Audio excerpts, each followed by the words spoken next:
Kitkatscanread.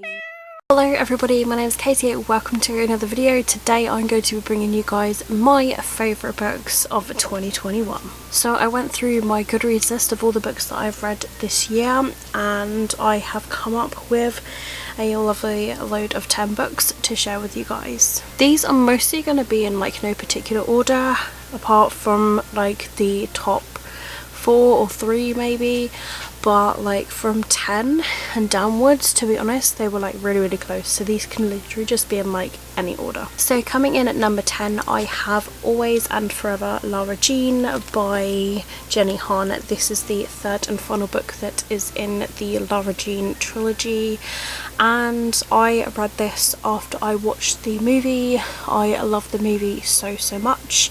The book does have similarities and differences between the two, but in honesty I kind of like prefer the movie. It's the final conclusion of this trilogy and I really liked it. It did make me feel a little bit sad that it was over. It's kind of like a bittersweet ending, like sort of like a sweet ending, but kind of sad that it did finish. But yeah, I did really enjoy this book. Coming in at number 9, we have I'll Be the One by Lyla Lee. This is a great K-pop book that is a treat about this girl who is plus size and who would like to be a K-pop star, dancer, singer. So she enters this competition and she goes really far in the competition, and it's literally all about being like confident, and yeah, it's really great. There is LGBT rap in this, fat rap.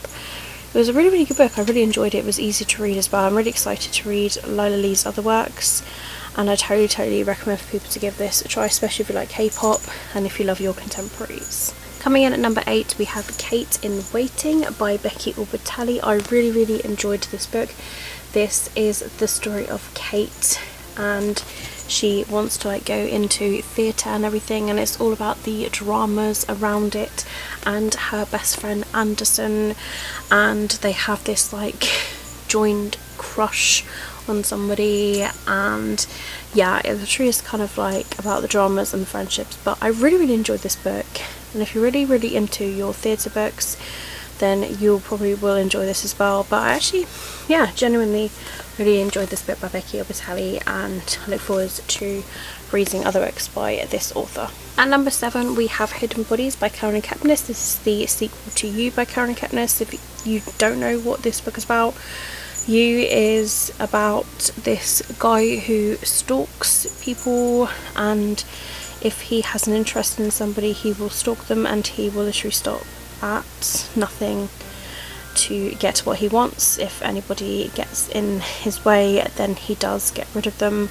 and it's just written in that way. It's from his actual perspective, so you get to sort of have the feelings of this character. It does feel like he is stalking you. It's written really well, and quite sometimes you actually do side with them on a few things. So that's what I really like about it. Like, it makes them not like a purely horrible, hateable character. Like, they literally just have some hidden meaning and incentive behind like who they are, and it's just about discovering like who they are and what's made them like this. And yeah, I think it's great. This one was like a fairly recent read of mine. I actually listened to the audiobook of this. I did audiobook the first book as well, so I totally recommend them.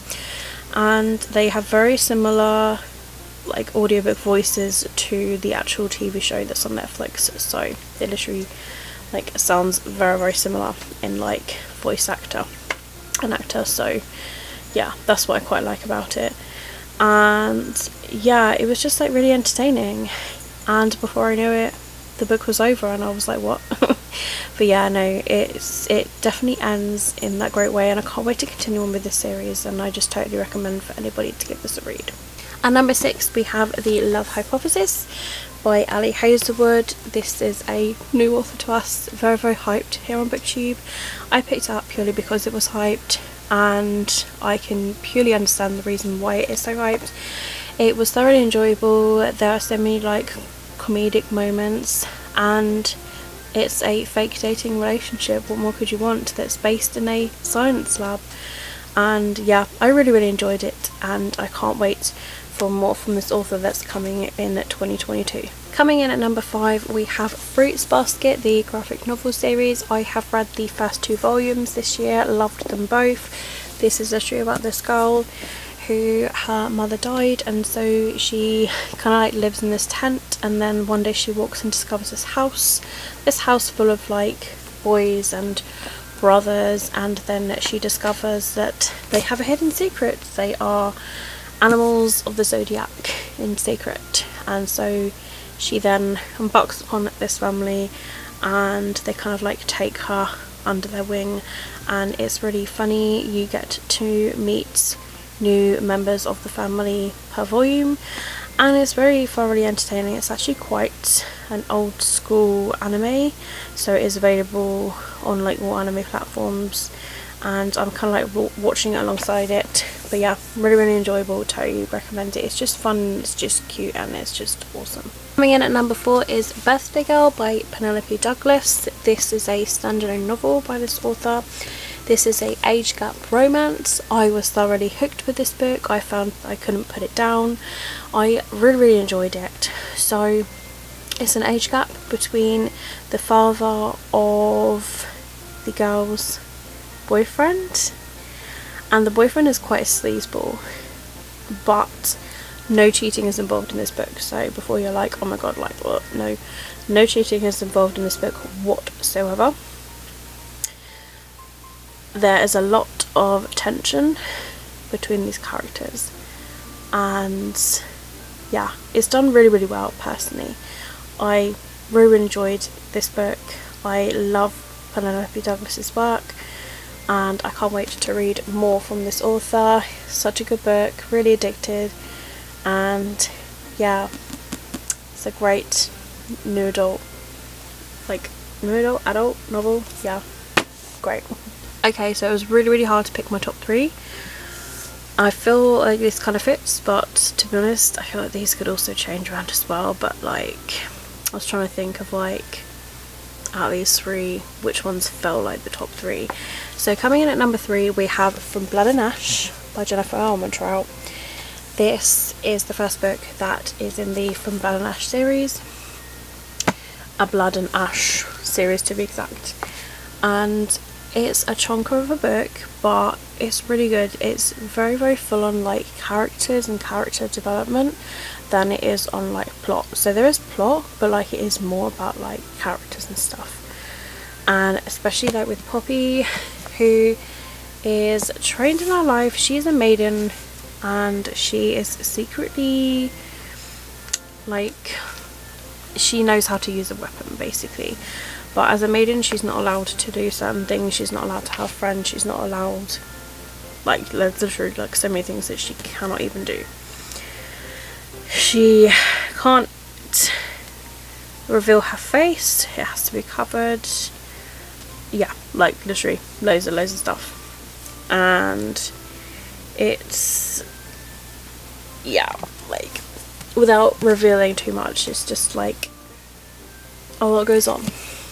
There are fights that happen in this, and yes, there is a romance between Poppy and a certain guy called Hawk. So yeah, really good. I can't wait to read the sequel to this, and yeah, I'm hoping it's going to be just as good. I hear really good things about the sequel as well, so yeah, fingers crossed. But yeah, this book, such a good book. Coming out at number 2, we have Geekerella by Ashley Poston. This is the first book that is in this series, and I cannot for the life of me think of what this series is, but this one is obviously based around Cinderella, like a retelling, but it's based around a sort of cosplay event, and it's called Starfield. But yeah, it was created by, I believe, their father. So Elle's father created this like Comic-Con thing, and like her favourite show is going to be there, but the guy that they've got playing the lead of it she literally does not agree with. So she doesn't like this guy, and so they somehow end up starting like commuting with each other, but they have no idea who is who. So they're like emailing each other, messaging each other, and then they meet. Dun dun dun. But yeah, such a good book. There's LGBT in this book as well, which is great, and I just really enjoyed it. Like, it was a fun time, and I can't wait to read the other books that are in this series. I do have them, and yeah, I'm hoping that I enjoy them just as much as this one, because this one was just such a fun ride. The final book that is my number one favourite of the year, I was annoyed actually because I pulled out the wrong book, but basically it is Clockwork Princess. I've got here Clockwork Prince by Cassandra Clare. Clockwork Princess is my number one favourite book of the year. It was really, really fun. It was entertaining, a brilliant conclusion to the Infernal Devices trilogy. I loved it. I feel like if I wasn't spoiled on like what happened at the end, I would have probably cried at the book. So yeah, I thoroughly enjoyed this book, and it was just beautiful. It was done so beautifully, and I love it so much. If you guys don't know what the actual trilogy is about, it's based in this steampunk kind of world. It's like before the Shadowhunter series, and it was kind of like the original Shadowhunters of London Institute, and so they have automatons, which is like where they're steampunk thing because they're like robotic things, and there's a war with like an evil Shadowhunter who's like controlling them. And then we have the main girl character who is like a shapeshifter, and so with the help of the Shadowhunters, she wants to go and like find her brother and like kind of like battle against this evil guy. Yeah, that's basically kind of like the premise of the books. But yeah, brilliant conclusion. Loved it so much, and definitely well deserved of my number one spot of my favourite book of 2021. And like, hard to believe that it's such like an older release that would be my number one, but I do tend to do that sometimes. I read like backlisted books that I haven't read yet, and yeah, it comes about. So there you have it. And it'll be intriguing to see what appears on my 2022 list. Like, will I have some backlisted books there? Will I have some new books on the list? Quite a mixture though, because I did have one book that I've recently read on this list. In fact, two books actually. With Hidden Bodies and The Love Hypothesis. There were two fairly recent books that I've read. So yeah, at first I was like, I don't know if I'm going to fill this list of favourite books, because I wasn't reading a lot of like 5-star reads for the year, and I don't read a lot of books. But yeah, it somehow came about, it somehow happened. So there you go, that is my favourite books of 2021 list. I hope you guys have enjoyed it. If you've read any of the books on my list, let me know down below. And if you have done a favourite books of 2021 list, whether it's as a video or a blog post, link it down below. Let other people check it out. I can check it out for you as well. But yeah, list your books down below, and let's see what our favourite books of the year are. But I hope you guys have enjoyed it, and if you have, please give me a thumbs up. Any videos you'd like to see me do, link them and comment them down below. All of my social medias are down below in the description if you'd like to follow me elsewhere. But that's it for me, guys. My name is Katie. Keep smiling, keep reading, and be happy, and I'll see all of you wonderful, awesome people in my next video. Bye!